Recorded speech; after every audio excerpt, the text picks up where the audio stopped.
Today I have part 3 of this intersection of being a mother and an artist series, and I hope that you really enjoy this episode today.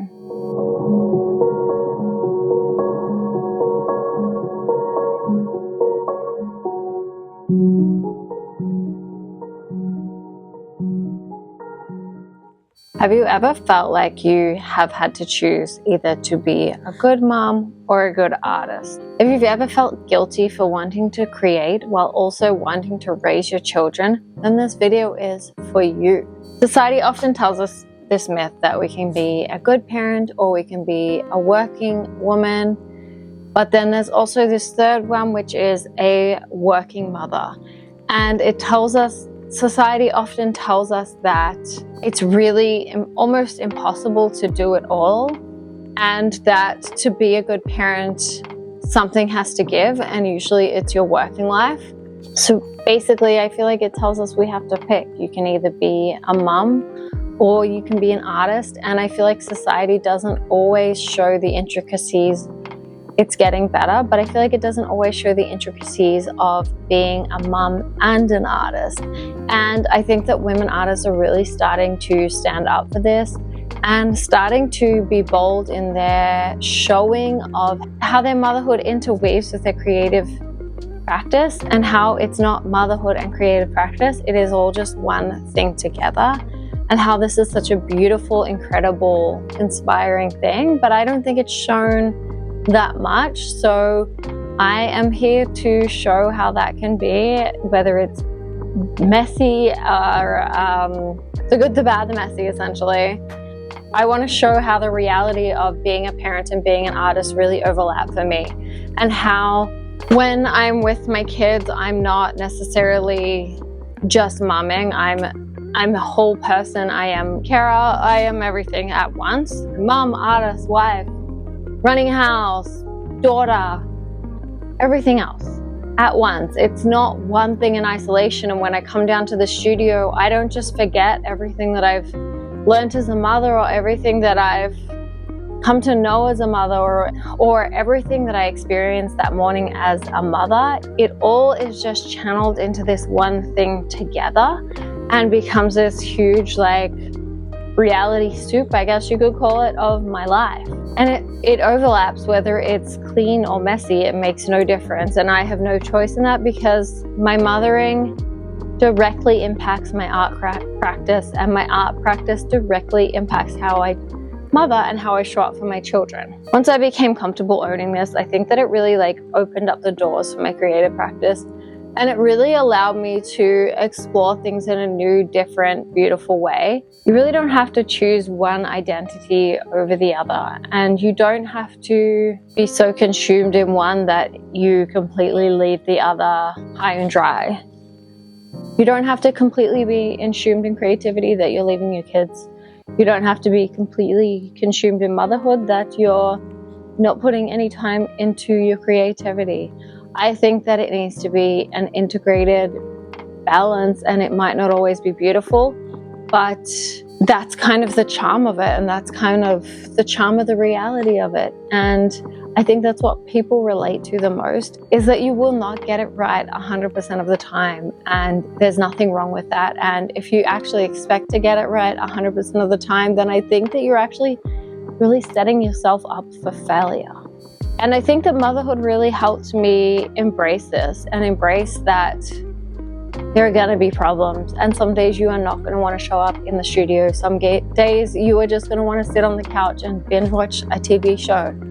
And some days you're going to come down to your studio anyway and force yourself to make the video, to do the artwork, to put the pen to paper, the paint on the brush, and just see what happens. And for me, that's where the beauty lies. It's in the being intentional about where you want your life to be, how you want it to look, and what you want your everyday to look like. And really just embracing that that is your choice. You get to choose what your life looks like. You get to choose how For me, when I became a mother, I noticed a really quick shift in my ability to shift myself between tasks easily. I felt like I was so consumed by motherhood that the me before was able to just really focus in on things. And then once I became a mother, my mind was just so torn, isn't the right word, but pulled in different directions. And once I realized that there is so much beauty in that, and once I started to embrace that, it really started to come together for me, because I understood that these practices aren't individual. Your identity is not this split identity. You are as one person as a whole. You are all these things encapsulated inside of a body. And for me, once I started really understanding that, I think I was really able to embrace how this was a huge identity shift, and understanding that it wasn't a loss of who I was before a mother. It was really just a change of who I was. I hadn't lost any parts of myself. My brain was so geared towards looking after these little humans that I couldn't fully focus on the same tasks that I used to before. I was always like almost split, divided.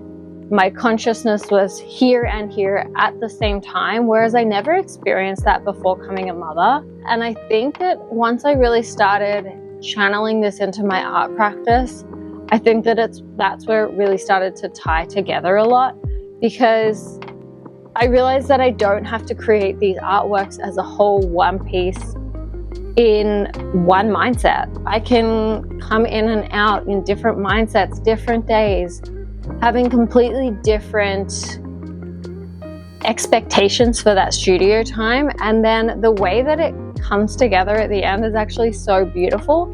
And it took me a long time to realize that. So I really hadn't lost my old identity. It had just really like morphed and shifted into this really much more nuanced, much more realistic version of a person.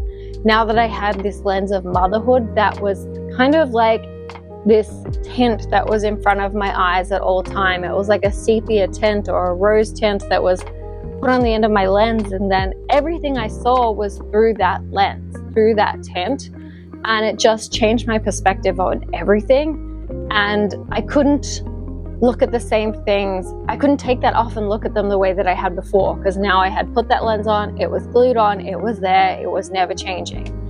So I really didn't lose my old self, and I don't think you have to necessarily honor the loss of your old self, because in my brain I just enhanced it by becoming a mother. Like this experience with my children enriched everything, and I think that's so much more powerful, and that message is so much more powerful than it ever was before. So there was so much transformation and expansion in the way that I looked at the world, in the way that I looked at art, my own art and other people's art, and the way that I really just embraced things and lived with more intention, I guess you could say. Because my old identity really hadn't gone anywhere. It had just evolved and morphed into this like really new, nuanced, textured, layered version that it was before. Yeah, it really transformed what I saw in the world, how I saw the world, and how I wanted to depict the world. Because that's all art really is it's a reflection of how you depict the world, how you see the color, the light, the textures, the shapes, everything that you see. All your artwork is a depiction of your point of view. And it made a huge, huge difference in the things that I appreciated in the world and the way I showed up in the world, and therefore the way I showed up in my art practice. Because as I said, for me, my art practice and my motherhood are not these islands of my personality. They are one island together, and they directly inform each other all day, every day, and I could not have one without the other, and I could not have the other without the one. So that's what I have for you today. I hope that this resonated with you, and I hope you got a lot out of this video. And if you did, please, I would love to connect with you in the comments and Please subscribe so that you can follow along for more chats like this.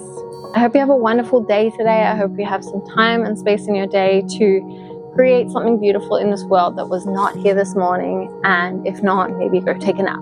Okay, I'm sending you so much love. Bye.